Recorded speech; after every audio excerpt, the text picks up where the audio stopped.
ആക്കിയിട്ടുള്ളത്. ഇത്രയാണ് നമ്മുടെ ഇൻഗ്രീഡിയൻസ്. നമുക്കിനി ഇത് ചേർത്ത് കൊടുക്കാം. നമ്മുടെ അരിപ്പൊടിയിലേക്ക് നമുക്ക് വളരെ പെട്ടെന്ന് തയ്യാറാക്കിയെടുക്കാം. നമുക്ക് കലക്കി ഒരു 10 മിനിറ്റ് വെച്ചാൽ മതി. നമ്മുടെ അരിപ്പൊടിയിലേക്ക് നമുക്ക് തേങ്ങ ചേർത്ത് കൊടുക്കാം.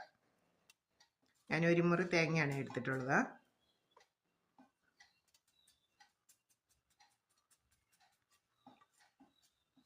അപ്പം തന്നെ നമ്മുടെ ജീരകവും ഏലക്കായും കൂടെ പൊടിച്ചതും കൂടെ നമുക്ക് ചേർത്തിട്ട് കൊടുക്കാം.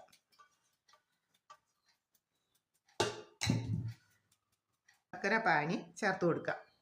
ഇതിപ്പം ഞാനൊരു 100 ഗ്രാമോളം ശർക്കര പാനി എടുത്തിട്ടുണ്ട്. ഞാൻ ശർക്കര പാനിയിലാണ് നമ്മളിത് കുഴച്ചെടുക്കുന്നത്.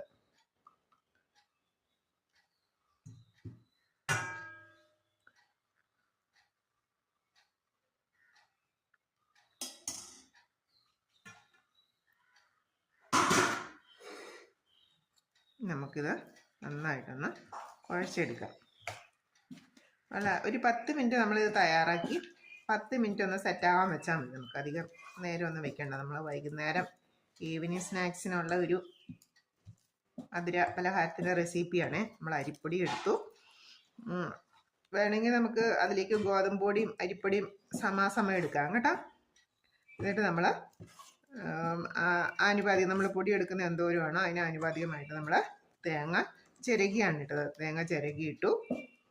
അതിലേക്ക് നമ്മൾ ഫ്ലേവറിനായിട്ട് ജീരകം പൊടിച്ചതും ഏലക്ക പൊടിച്ചതും കൂടെ ചേർത്തു.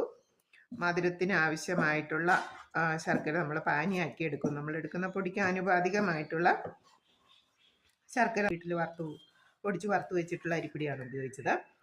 അത് ഗോതമ്പ് പൊടിയിലും നമുക്ക് തയ്യാറാക്കാം കേട്ടോ. ഇതിപ്പം ഗോതമ്പ് പൊടിയും അരിപ്പൊടിയും സമാസമം എടുത്തിട്ടും ചെയ്യാം, അല്ലെങ്കിൽ അരിപ്പൊടിയിൽ തന്നെ ചെയ്യാം, ഗോതമ്പ് പൊടിയിൽ തന്നെ ചെയ്യാം. നമ്മുടെ റെസ്റ്റ് ചെയ്യാൻ വെച്ചു. 10 മിനിറ്റിന് ശേഷം നമ്മളതാ ഇഡ്ഡലി തട്ടിലേക്ക് ഒഴിച്ചു കൊടുക്കുന്നു. ഒരു 15 മിനിറ്റ്. കൂട്ടുകാരെ, നമ്മുടെ ഈവനിങ് സ്നാക്സ് റെഡി ആയിട്ടുണ്ട്. നമ്മൾ അരിപ്പൊടി, തേങ്ങ, ശർക്കര മാത്രമാണ് നമ്മൾ എടുത്തത്. അതിൻ്റെ വീഡിയോ വിശദമായിട്ട് ഇട്ടിട്ടുണ്ട്. എല്ലാവരും ഒന്ന് കാണണേ. നമുക്ക് വളരെ